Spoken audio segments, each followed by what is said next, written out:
ऐसे कुछ reasons, there are some reasons जो बताते हैं कि हमारा जो demand curve, our demand curve will be slope at a downward direction from left to right, from left to right. Okay, so first, law of DMU.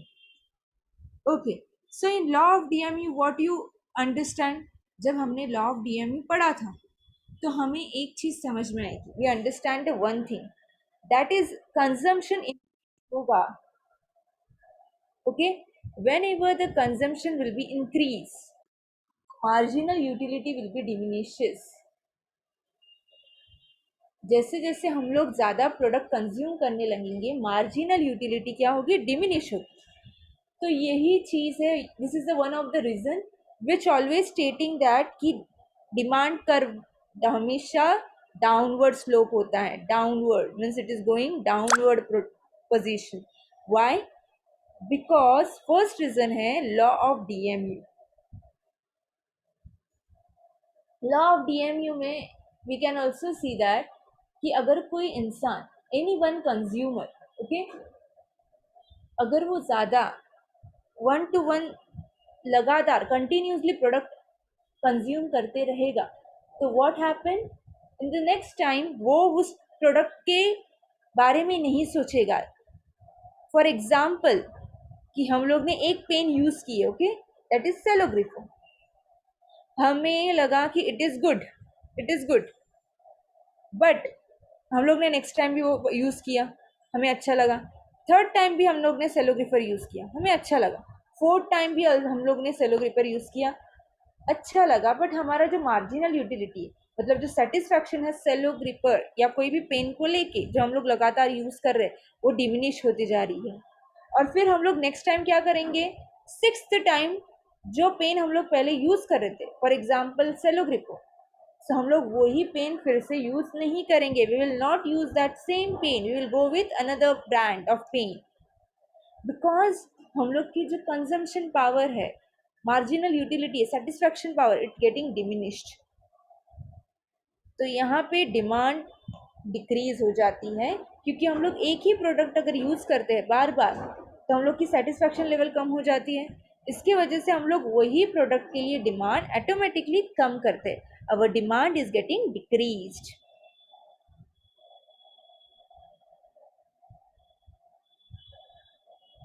Next is income effect. This is the main important effect कि normal good, जो normal good होगा, कोई भी एक product, for example we will take a example of vegetables. Okay, we will take an example of vegetables. Normal good when price fall, जब भी price decrease होगा, when price falls, purchasing power, yes, we can take an example of soap also. Yes, good, this is a good example. If we take an example of soap, okay, so the normal good, yes, onion, yes, this is the onion is the best example where income is affected. Because normal good, जब normal good कोई भी समझो onion है, तो onion का goods, onion का price, when the onion price is getting fall, purchasing power और real consumer जो उसकी खरीदने वाले रहेंगे, तो they will what they thinks कि हाँ अभी प्राइस कम हुआ है, प्राइस गेटिंग फॉल, तो we are able to purchase this product. For example कि ओनियन का प्राइस अगर हुआ, ओके, डिक्रीज हुआ, तो समवेयर जो रियल इनकम कंज्यूमर होंगे, जिसकी इनकम कम होगी, तो what they will think that अब हम ये कमोडिटी परचेज कर सकते हैं because we are able to pay for this product. अब हम ओनियन खरीद सकते हैं, तो automatically the consumer demand will getting increase. Why? Because price is getting.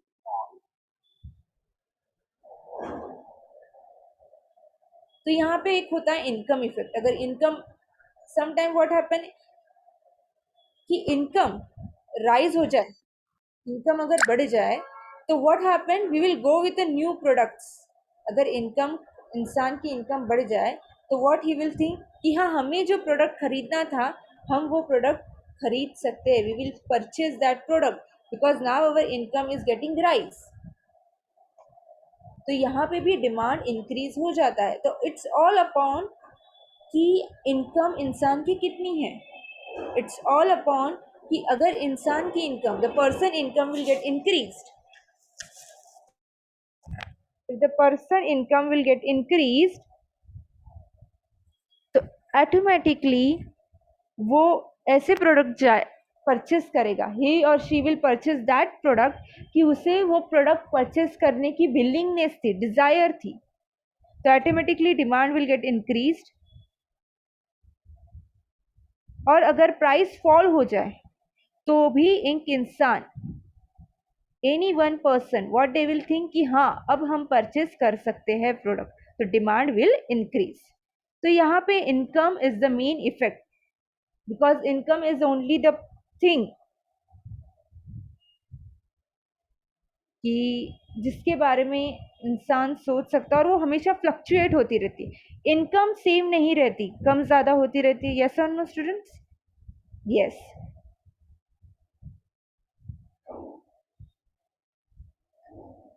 Next is substitute effect. This is the main thing, substitute effect, and we are usually going with this. आप एक shop में जाते हैं, you are going any shop, okay? तो for example, there are the two brands, Coca-Cola and Pepsi. First of all, what you will drink, Coca-Cola or Pepsi? Let यहाँ पे two products हैं, एक Coca-Cola है और एक Pepsi है. When you will go at any shop, okay, when you go at any shop, तो वहाँ पे you will demand if Coca-Cola. If you demand Coca Cola, तो समझो कि कोको कोला का जो प्राइस है वो इंक्रीज हो गया. Okay, what is the price of Coca Cola? We will think that 30 rupees. Okay, we will think that 30 rupees, but 30 से हो गया 35. When 30 in past it is 30, but now it is 35. Okay, 35, तो 5 rupees increase हो गया. When the price will rise, what happen? The demand decreases. Demand decrease हो जाती है Coca Cola की. और पीपल व्हाट दे थिंक कि कोको कोला का जो सब्सटीट्यूट प्रोडक्ट है, means same substitute means what, the same product, खाली ब्रांड जो कंपनी का नेम है it is different. The same product, it is also cold drink, Pepsi is also cold drink, but the name of the company is different. It is nothing but the substitute. Okay, so here जब price cocoa Cola का ज़्यादा होगा and demand it's automatically decreased, but what people will think, people go with the substitute product, people with go with the Pepsi, and automatically जब लोग Pepsi के side जाएंगे तो demand is getting increase. Pepsi की जो demand है वो increase हो जाएगी, क्योंकि जो पेप्सी का प्राइस है वो डिक्रीज है. यहाँ पे पेप्सी का प्राइस है 32, ओके, एंड यहाँ पे कोको कोला का प्राइस है 35. तो people will go with the Pepsi because the price of Pepsi is 32, and automatically जो डिमांड है वो इंक्रीज हो जाएगी.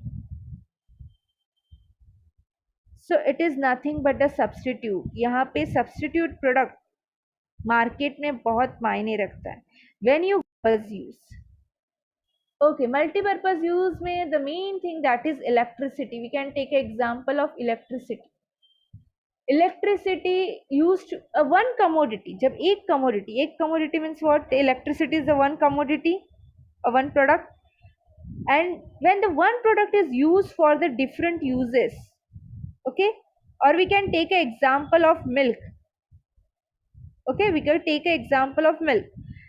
With the help of milk we can make a n number of product. हम लोग बहुत सारे products बना सकते हैं, like paneer, cheese, curd, then sweets. So with the help of milk we can make n number of things. So एक product का use अगर बहुत सारी जगह हो जाए, बहुत सारे डिमांड सेटिस्फाई करने में हो जाए, तो it is nothing but the multipurpose uses. So certainly अगर if we take an example of electricity, electricity is the most important thing. इसके लिए with the help of one commodity, that is electricity, we can use it a different purposes. हम लोग हर एक अलग अलग चीज़ों के लिए यूज़ कर सकते हैं, और हमारी बहुत सारी डिमांड भी सेटिस्फाई होती है with the help of electricity. and this is nothing but if demand will rise, अगर for example कि इलेक्ट्रिसिटी की डिमांड बढ़ जाए तो प्राइस इज ऑटोमेटिकली फॉल्स, और we can say vice versa, okay. अगर प्राइस बढ़ जाए, इलेक्ट्रिसिटी की प्राइस बढ़ जाए तो demand will automatically decreases. For example कैसे इलेक्ट्रिसिटी की डिमांड कैसे डिक्रीज होगी? It is not impossible, it is just impossible.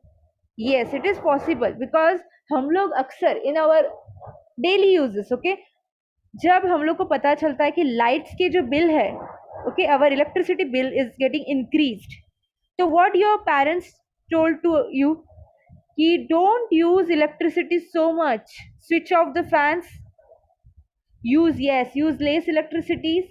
सो यहाँ पे हम लोग डिमांड लेस कर रहे हैं इलेक्ट्रिसिटी का, okay, because why, because the price of electricity is getting increase. तो जब भी प्राइस इंक्रीज होगी demand is getting increased, and when the price is getting decreased, अगर प्राइस इलेक्ट्रिसिटी की कम हो जाए, इफ यू थिंक दैट कि हमारा इलेक्ट्रिसिटी बिल कम आ रहा है, it is nothing but 100 rupees, 200 rupees, तो what you have started, you have started to increase the demand. आप लोग ज्यादा से ज्यादा यूज करना चालू कर दोगे। yes, so it is nothing but the vice versa. If the price falls, demand increase. If the price decreased, demand increase. Or if the price increased, demand decreased.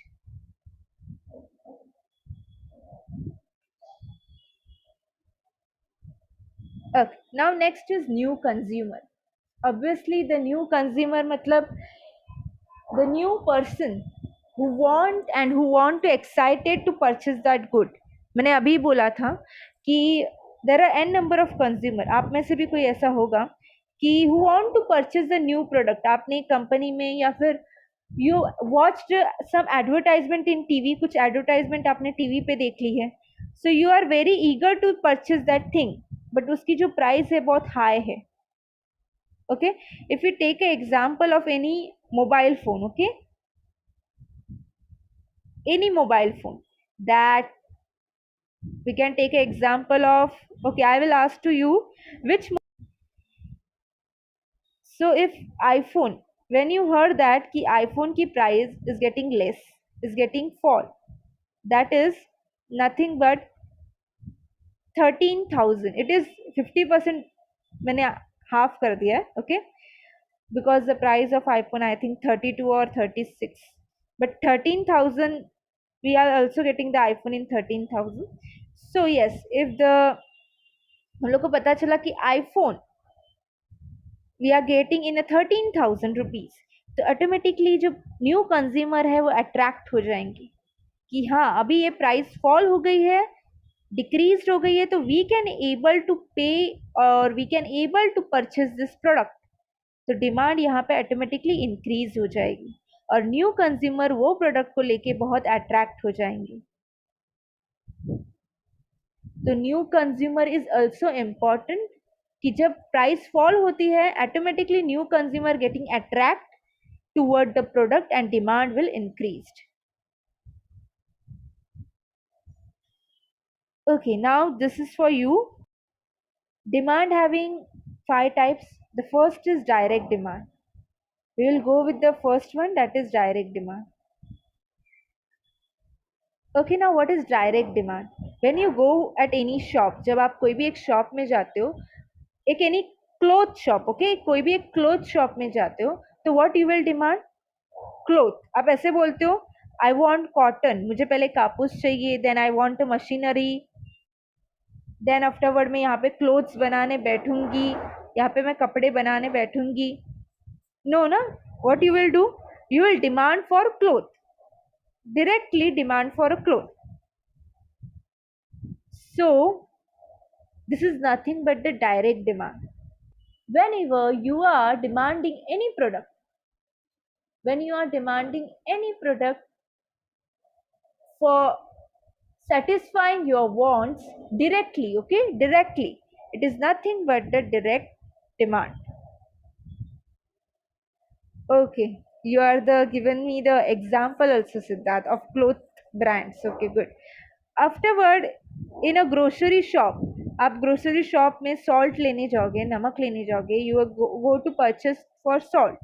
तो यहाँ पे आप ऐसे बोलोगे उन्हें, डिड यू आस्क देम कि हाँ बाबा मुझे I will go at a coast, मैं समुंदर के पास जाता हूँ, then I will collect some salt pan, मैं कुछ नमक उठाता हूँ, then I will do some experiment on that, और उसके बाद मैं नमक बना के फिर मैं आपको प्राइस पे करूँगा.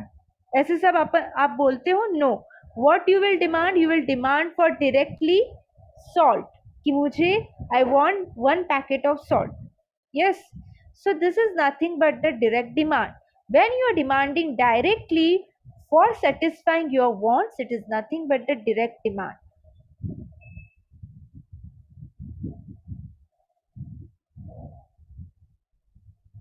Okay. Yes, Rashmi, very good. Now, indirect demand. Indirect demand is also called as derived demand. Okay. यहाँ पे the thing is only that much कि यहाँ पे we are demanding certain good indirectly. Okay. Indirect demand is also called as derived demand. When we are demanding for a goods which are very needed, but यहाँ पे production, it is important. In indirect demand, there is a important place of production. यहाँ पे हम लोग कोई भी चीज directly demand नहीं कर सकते. Here we are demanding all the factor of production. In indirect demand, we are always demanding a factor of production. Factor of production means land, labor, capital और entrepreneur. तो इनमें से कोई भी एक की हम लोग डिमांड करते हैं. Why? To satisfy the consumer wants. To satisfy the consumer wants. अब कैसे? फॉर एग्जाम्पल, हमें एक घर चाहिए. Okay, we want to make our own house, या फिर we want to make our own buildings, हमें एक बिल्डिंग बनानी है. तो we will, what we will do, we will demand labour. We will demand labour. Labour फिर घर बनाएगा, then labour will build a house, और फिर कंज्यूमर की डिमांड कहाँ पे जाके सेटिस्फाई होगी. तो हमें अगर घर बनाना है, if you want, if one consumer is demanding a house, तो उसके लिए पहले उसे डिमांड करनी पड़ेगी लेबर. तो labour is nothing but the indirect demand. Labour is nothing but the indirect demand, क्योंकि उसने यहाँ पे किसकी डिमांड की है? हाउस की डिमांड की है. उसने यहाँ पे लेबर की डिमांड नहीं की है. पर हाउस कौन बनाएगा, घर कौन बनाएगा? लेबर. तो labour is the indirect demand through which the consumer wants are getting satisfied. So indirect demand is nothing but the demand which is also called as derived demand, and to demand for a good which are needed for further production, जहाँ पे total production, or we can say the production factors की बहुत ज़रूरत होती है. So in the short manner, when the demand is indirectly satisfied, it is nothing but the indirect demand. कोई भी demand जब indirectly satisfy होगी, फॉर एग्जाम्पल कोई भी एक मशीन बनानी है. Okay, when you want to make any machine, और when you want to make any mobile, for example हम एक मोबाइल को we are demanding one mobile. Okay, we are demanding 12 Max Pro. Okay, so for making a 12 Max Pro, what you will do, what company will do? First of all, हम लोग ने तो demand कर ली, अभी हमारा demand satisfy करने का काम किसका है? whose work it is? Company. तो company what demand? Company demanded mobile parts. Company क्या डिमांड करेगी? मोबाइल पार्ट्स डिमांड करेगी. एंड आफ्टरवर्ड कहीं जाके वो एक मोबाइल बनेगा जिसका नाम होगा 12 Max Pro, and then our demand getting satisfied. So when the demand is satisfied by indirectly. When the consumer demand satisfy indirect way, it is nothing but the indirect demand. Now next is, this is the thing, that complementary or joint demand. Okay, so in complementary or joint demand, what happened कि when you purchase a one car, okay, for example when you purchase a one car, तो car में अगर petroleum नहीं होगा, if there is a no fuel in the car, okay, if there is a no fuel in the car, वो car कुछ काम की है, okay, whenever we are purchasing the car, तो हम लोग what we are demanded, we will demanded for fuel also, car के साथ हम लोग fuel भी डिमांड करेंगे. So it is nothing but an example of composite demand. Sorry, not composite, complementary demand. Complementary demand को joint demand भी बोला जाता है. Complementary demand is also known as joint demand. Why it is so? Because here we can demand not only one product. To satisfy our want, jointly we are demanded two or more products. जब हम लोग दो से ज़्यादा या फिर एक से ज़्यादा प्रोडक्ट की डिमांड करते हैं to satisfy a one human want, to satisfy a one want. यहाँ पे हमें क्या, when we purchase a car, why we are purchasing a car student, first of all distance, to travel a long distance हम लोग ने car purchase की है. But अगर कार में फ्यूल ही नहीं होगा, if there is a no fuel in a car, so what happen, there is a no need of car. तो यहाँ पे हमें खाली कार से सेटिस्फाई होने के लिए, हमारी वांट सेटिस्फाई होने के लिए हमें टू से ज़्यादा कमोडिटी की डिमांड करनी पड़ रही है. We are demanding more than two और more commodity. For example when you are making a tea, जब आप चाय बनाते हो, when you are making a tea, आप क्या क्या चीज़ डिमांड करते हो, what thing you will demanded, first milk, then tea powder, then sugar, okay, then ginger, then water. ये सारी चीज़ें आप डिमांड करते हो. आप खाली what you will do, milk से, खाली दूध से टी बनेगा, with the help of milk the tea will be done, no. यहाँ पे for making a tea you will demanded more than two products, so it is nothing but the joint or complementary demand. Okay, when two or more goods are demand jointly to satisfy a single want, जब हम लोग एक से ज़्यादा goods की demand करते हैं to satisfy a single want, it is nothing but complementary और joint demand. Now next, that is composite. यहाँ पे हम लोग ने देखा था, it's already see that about electricity. Okay, here in the electricity what happened, composite demand. First of all, what is composite demand? In composite demand, the demand for the commodity which can be put in several uses, or we can say एक commodity की use for a multi-purpose wants. जब एक commodity का use to satisfy a multi-purpose want, जैसे कि electricity हो गया, then we can take an example of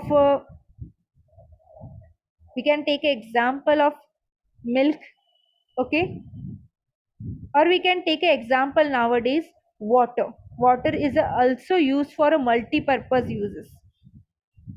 Water is also used for cooking, for drinking, for bathing, for washing the utensil. तो यहाँ पे जब हम लोग एक प्रोडक्ट की डिमांड करते, कोई भी एक चीज़ की डिमांड करते to satisfy an number of wants, to satisfy multipurpose wants, so it is nothing but the composite demand. Composite demand means the demand when we are demanding the one product to satisfy the several wants or to put in a several uses, it is nothing but the composite demand.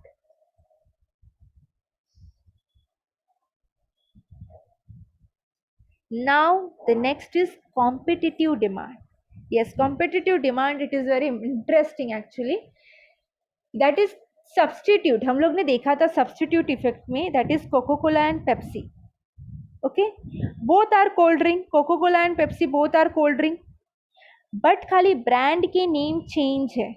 Okay, here the brand names are change, but देखा जाए तो both are the cold drinks ना. तो दोनों के बीच में competition है. Okay, they are both having the competitions because both are same. Okay, so यहाँ पे tea and coffee. Okay, tea and coffee, tea and coffee both are the substitute product. Okay, usually what happen, who go with the tea, first they go with the tea, okay, and then they go with the coffee. वो पहले किसे पूछेंगे, what they will purchase, they will purchase tea. अगर कोई substitute product नहीं हुआ, then they will go with the coffee. So substitute product means what, or we can say the competitive demand means what. Competitive demand is demand for those goods which are substitute for each other. Okay, जो एक दूसरे के substitute होते हैं. For example tea and coffee, और for example sugar और jaggery. Sugar और jaggery, जब हमारे पास when we didn't have sugar in our house to make a sweets, हम लोग कोई स्वीट्स बना रहे हैं और हमारे घर पे शुगर नहीं होगी, तो what we will do, we will go with the jaggery. Jaggery means गुड. Okay, so we will go with the jaggery. So it is nothing but the substitute demand, or we can say competitive demand. So when we are demanding for those goods which are substitute for each other, जब कोई एक दूसरे के substitute होते हैं, so it is nothing but the competitive demand. So here we see that there are the some demands. Okay, I again revise because some student came now.